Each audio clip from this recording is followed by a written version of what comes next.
Karl Marx. ఈయన ఆర్థికవేత్త, 19వ శతాబ్దానికి చెందినటువంటి ఆర్థికవేత్త.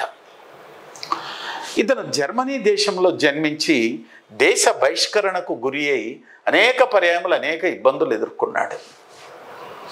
మరి కార్ల్ మార్క్స్ పెట్టుబడిదారీ ఆర్థిక వ్యవస్థలోని లోపాలను అధిగమించడానికి ప్రత్యామ్నాయంగా సామ్యవాద ఆర్థిక వ్యవస్థను రూపొందించినారు.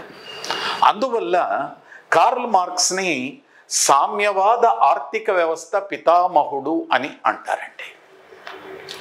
కార్ల్ మార్క్స్ అనేక గ్రంథాలు రచించినాడండి.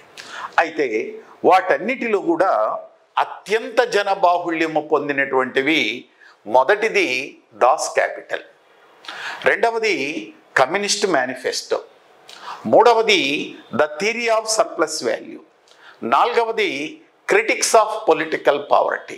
ఇవి అత్యంత జనబాహుళ్యం పొందినాయి. అయితే 19వ శతాబ్దపు గ్రంథం అని దాస్ క్యాపిటల్ అని చెప్తారండి. ప్రపంచంలో 3 గ్రంథాలు చాలా ప్రముఖమైనటువంటివి. ఒకటి 18వ శతాబ్దపు గ్రంథం, 18వ శతాబ్దంలో వెల్త్ ఆఫ్ నేషన్స్. రెండవది 19వ శతాబ్దపు గ్రంథం దాస్ క్యాపిటల్. మూడవది 20వ శతాబ్దపు గ్రంథం the general theory of employment, money and interest. ఈ 3 గ్రంథాలు రచించినటువంటి ఆర్థికవేత్తలు 3 ఉన్నారండి. వెల్త్ ఆఫ్ నేషన్స్ని రచించిన ఆర్థికవేత్త యాడమ్ స్మిత్, దాస్ క్యాపిటల్ని రచించిన ఆర్థికవేత్త Karl Marx, the general theory of employment, money and interest అనే గ్రంథాన్ని రచించిన ఆర్థికవేత్త జేఎం కీన్స్. Okay, right.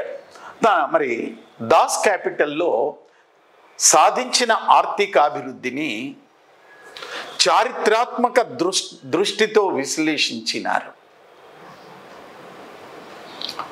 మరి కార్ల్ మార్క్స్ ఏమంటారంటే, సాధించిన ఆర్థికాభివృద్ధిని చారిత్రక కోణంలో విశ్లేషించినాడు. ఈ చారిత్రక కోణంలో ఏంటంటే, బానిస ఆదిమ యుగము నుంచి పెట్టుబడిదారీ ఆర్థిక వ్యవస్థ వరకు ఆర్థిక వ్యవస్థలో వచ్చినటువంటి పరిమాణాత్మకపు మార్పులన్నీ వర్గ పోరాటాల ద్వారానే వచ్చినాయి.